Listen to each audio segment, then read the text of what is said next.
Welcome. Hi guys, welcome to MakeupClasses.com. I'm Dawn. This is Finding Beauty. I hope you guys had a really awesome weekend, a Valentine's weekend. I surely did.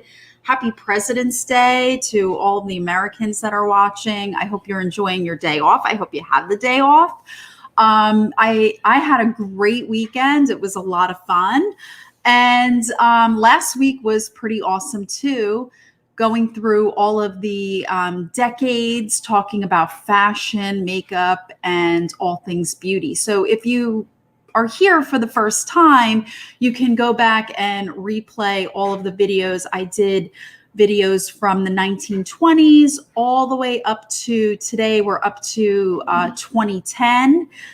Through 2019, I'm going to be talking about makeup, hair, and fashion of the past decade. So welcome. But you can go back and replay.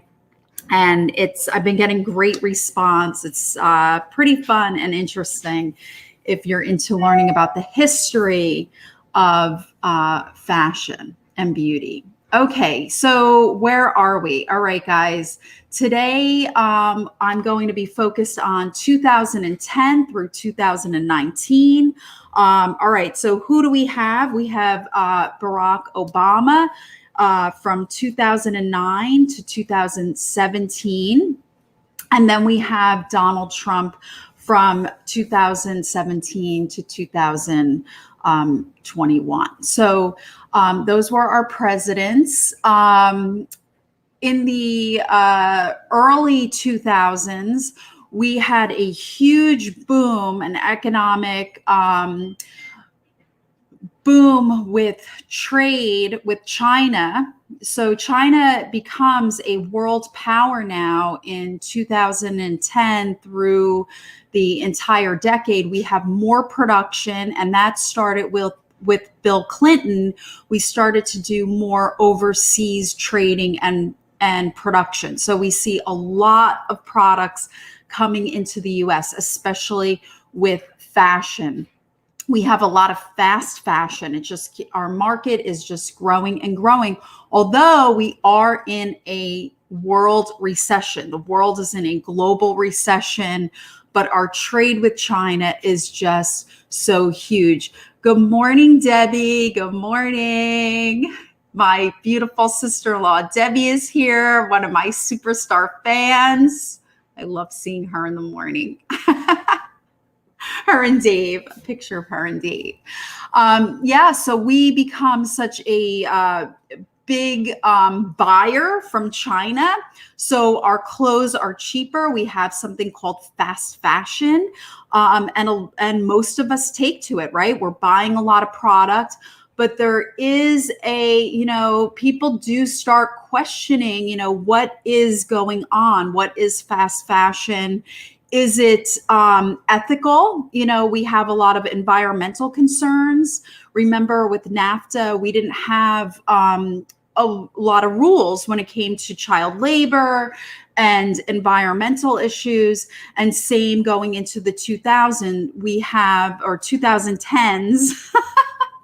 We have more stuff being produced, but now we're really starting to question, as a society, how ethical is this, and how is this affecting the environment? So we see that interest, that social interest in what's going on in fashion.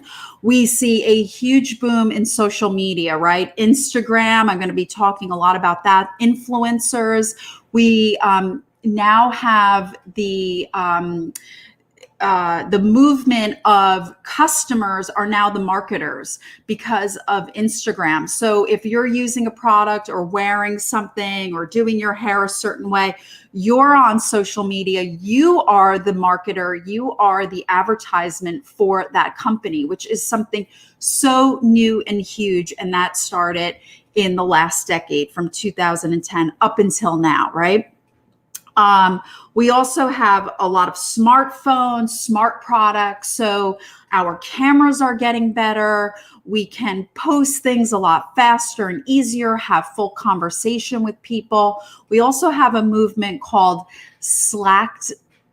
Activision. I think I'm saying that right. It's the combination of slacker and activism, where you can just say whatever you want, stand behind whatever issue you want, just with the press of a button. Good morning, Queen Maldonado over on Instagram. Welcome to MakeupClasses.com. So we have a lot of influence, a lot of opinion going on the internet at this time. And like I said, China becomes a super world power because of trade in this, especially in the US. All right, so let's talk beauty. What is hot? I did write notes because there's so much in 2010 through 2019 when it comes to style. Pink is in, millennial pink. Rose gold. We see a huge boom with pink everything, right? It's kind of woven into a lot of our fashion and our metals that we're wearing. So rose gold, anything rose gold was really huge, even in decor, home decor as well. Mixed metals. If you're mixing your metals, your silvers, your golds, and your rose gold together in your outfit, in your fashion, in your hair adornments, those were really big in 2010s, I guess we'll call it the teen years. Wedge sneakers, skinny jeans, and leggings, the tighter, the better. Also very form-fitting clothes where you could see everything, every curve, just showing off the body. Smaller waistline, right? Oversized sweaters, anything with fringe or tassels on it to have movement towards the clothing. Cold shoulders, that was really big in the 2010s, with the idea of all of this fast fashion going on, and people, kind of questioning like, what's going on in the fashion world? How ethical is this? And we're producing a lot of waste and garbage environmentally.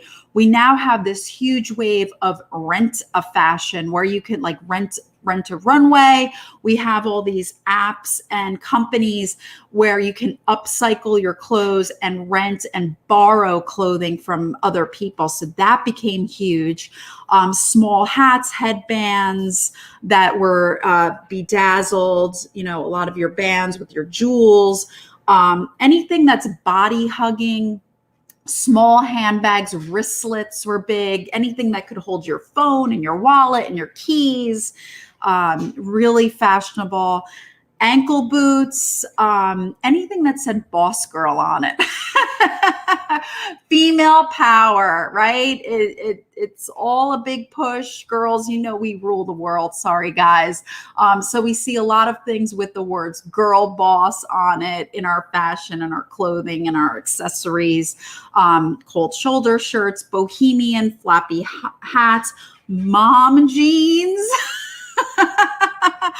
I don't own any mom jeans. I never did. I didn't like that style, but the younger kids did. I guess they wanted to look older. Athleisure, a whole new genre of clothing where, you're working out, but it's very casual and comfortable, which is going to bring us into what is going on now in fashion with your I can't think of it. Leisure wear, right? Is it leisure wear? What are we calling it at home? Somebody help me out there. Very comfy clothes. And we are also still luxury brands obsessed. And that has a lot to do with our obsession with celebrity and wealth. Remember that me culture, that me decade started in the 70s, and it just escalated through the 80s, 90s, 2000. And as we cut deals with other foreign countries, our costs were lower, so we were able to consume more. So we became hyper consumers in the 80s, 90s, 2000s, and all the way up until today. Although there has been a movement in the last few years, I want to say maybe 5 years, of minimalism or simplifying the wardrobe. We see a lot of big CEOs that will wear just like the black shirt and the blue jeans, and they say, well, less thought goes into and less brain power goes into picking out my wardrobe in the morning. So they want to save it for their business. They want to save all that brain power for their business. So they have these capsule wardrobes, and that's becoming huge also. I think we're not going to talk about the pandemic today, but we do see that shift in the later teens, right?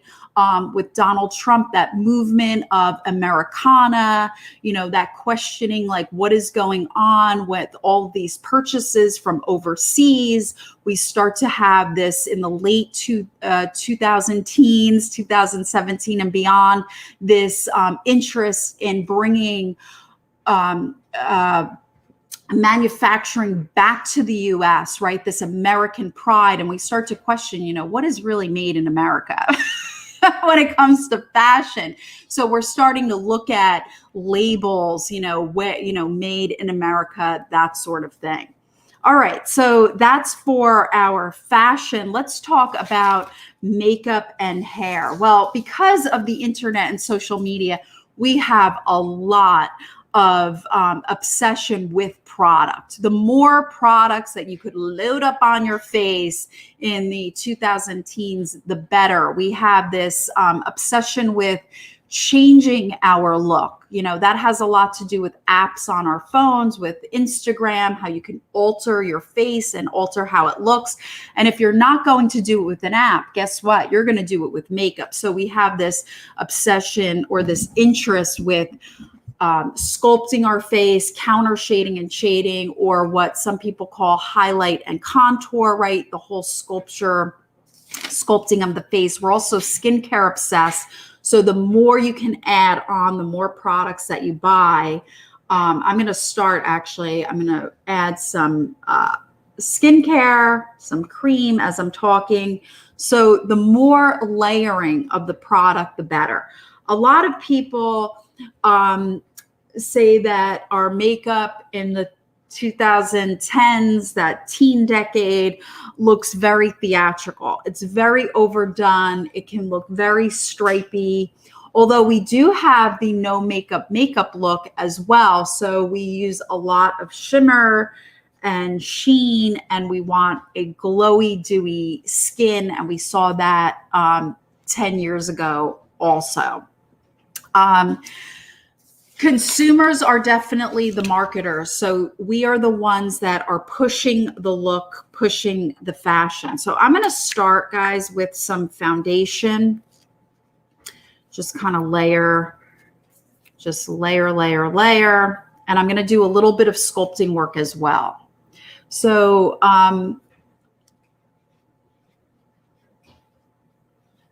a lot of product, very theatrical. Some people will say it looks very drag-like, depending on, how heavy the makeup is layered and how stripy the contour and highlight is as well. When it comes to hair, we have the beach wave. That was really in, messy wave, high, tight ponytails, rainbow hair colors. We see every hair color under the sun. We see rainbow, the actual rainbow in the hair, because we have more awareness and acceptance of our gay friends, which is a beautiful, fabulous thing. Gray hair, young people want to go gray. So it was kind of like that very cool silvery gray. We see that in a lot of the hair. Balayage, ombre, dip dyes, where we have, well, it could be in the reverse. You could have light on the bottom, dark on the top, or light on the top, dark on the bottom. So a lot of playing around with color in the hair also. High ponytails, I said that. What else do we have? I think that's all I wrote down for hair. A lot of fun with the hair color. All right, so I'm going to use some darker foundation and just start to contour. So a lot of layering with the makeup, because we want to achieve this sculpted face. We want to achieve something. I'm doing it really fast as usual, guys, so you could see. Anywhere you want to push back is where you apply the dark. Anywhere you want to highlight is where you put the light. So a lot of sculpting on the nose. Again, it's just this, idea of I'm going to change my look with makeup. Highlight, a lot of glow, beautiful shimmer and glow. And we saw that in the early 2000s as well. A lot of your shimmer powders, your bronzers.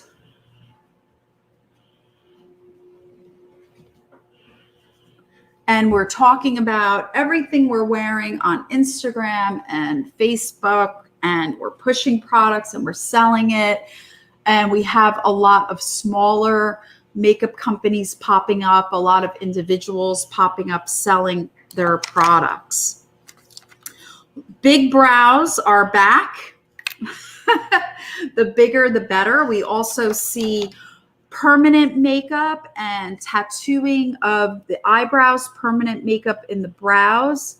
So because my brows are thin, guys, I'm just going to fill in and shape them up so they look a lot bigger. Good morning. Welcome to Instagram. Good morning. So I'm just going to make that a little thicker and bigger. Big, beautiful brows were definitely in. The winged eyeliner was in. I'm going to do some natural shadow really quick. Shimmery shadows, that's shimmer, glow look was just so pretty. And it still is. I love shimmer. Anything shimmery and glowy and natural. So we do see a lot of pictures, a lot of models.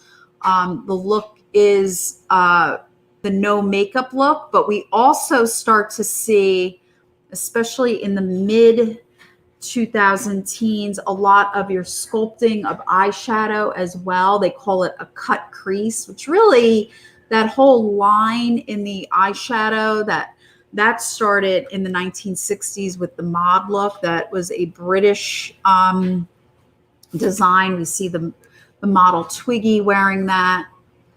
But there's a lot of definition in eyeshadow in 2010 through 2019. So I'm going to use a smaller brush and just create a deeper crease. Again, we love highlight and contour. We love reshaping the structure of the face, the eyes with color. We're learning the effects of lighting and how light and darkness reshapes the face. And the more products, the better. We love our products. We are buying makeup so rapidly. We're buying it online. We're going to the store and purchasing. We love the smoky look. I'm going to use some liner on the interior part of the eye. There's some black.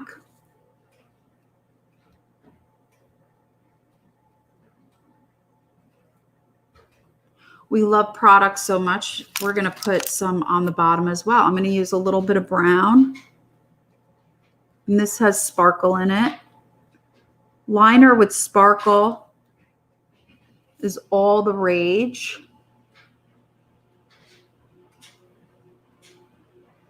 The more shimmer and sparkle, the better. And we love wings liner. So I'm going to do a lift with my liner right here.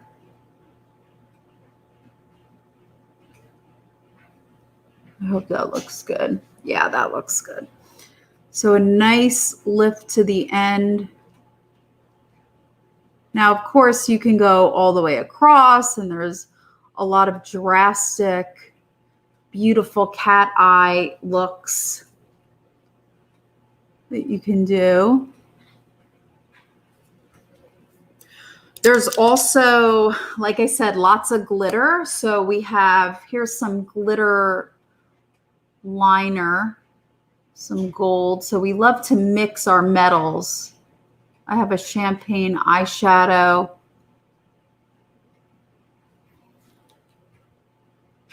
And I'm just going to go right in the corner, right to the edge. That looks good. Guys, I try to do this as fast as I can. So you could see a look of the decade, whatever decade I'm doing. Cool. That looks fun. Fun, fun, fun. So anything shimmery, glittery, we're going to wear it in the 2010s. All right. So the more product, the better, right? So we love our lashes. All right. Lashes are all the rage in the last 10 years. We love mascara. We love primer. I'm going to throw on some lashes really quick for you guys to see this look. I have my Demi Wispies 01. So they're not super heavy like the other ones I had on, those 8D the other day. But heavy lashes are in, so anything goes with your lashes. Anything goes. Oh, this glue. Okay, here we go. Sometimes the glue doesn't want to come out. That's all right, though. We get it eventually. This is the white glue. So white glue does dry clear. Remember, gray glue dries black, which is nice because it adds that little extra oomph to the lash line. All right, so I had already measured these lashes, and I wore them for that one video that I did, so I know they fit. You always want to check to make sure that your lashes fit.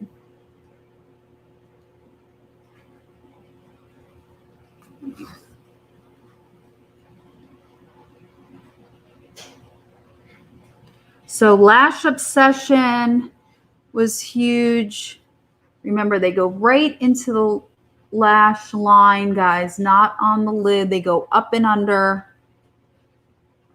Little lash glue, where the real lashes grow from. That's how you know you got them on correctly.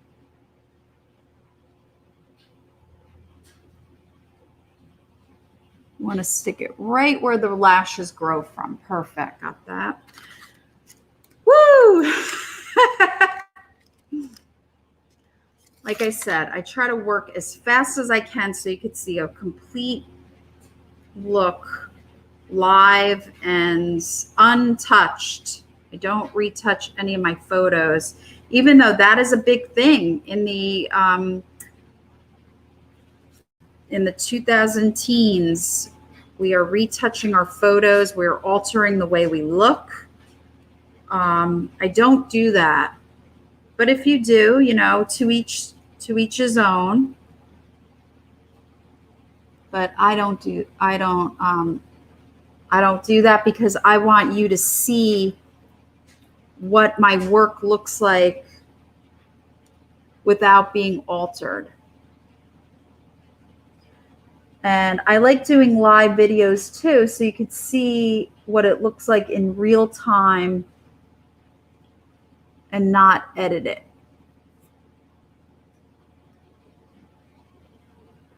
Okay. Good. Okay, so that glue will dry clear. So there's a little white glue, but as it's drying, it will disappear. All right, so let's add some primer. We're into lash primers, any type of lash product that improves our lashes, castor oil, We're really into taking care of our lashes and seeing them grow and be healthy. And we love our mascaras. There's so many mascaras that enter the market now. We try everything. We just love, love, love a lot of mascara. We're putting mascara on the bottom. We see lash studios opening up everywhere. Medi spas, just spas in general. Permanent makeup.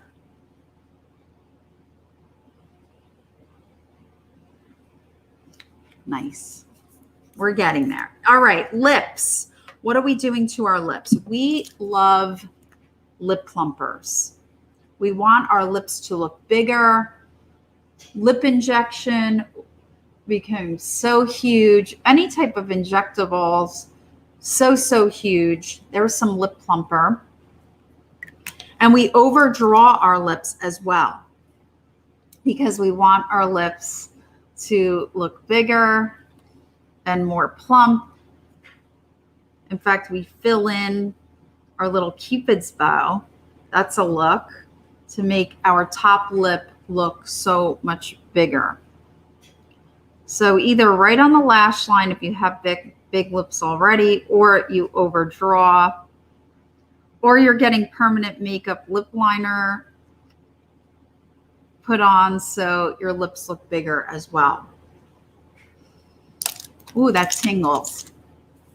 I love lip plumper.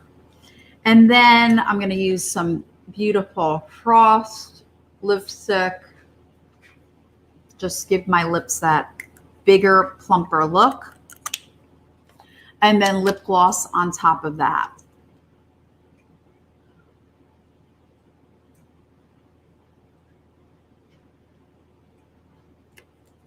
Well, guys, I hope you enjoyed this makeup tutorial, hair tutorial, fashion tutorial on 2010 through 2019, what was in, what was fashionable, and why.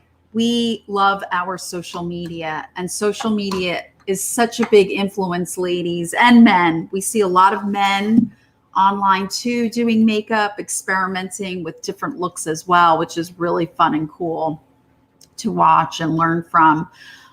We love our social media, and we are the advertisement now for beauty companies. Well, guys, I hope you enjoyed today's lesson. Thank you so much for joining me. I love you so much. I hope you have a great rest of your day, especially if you're off today. And I'll see you tomorrow morning at 9 a.m. here on Finding Beauty and MakeupClasses.com. Thank you so much. Namaste.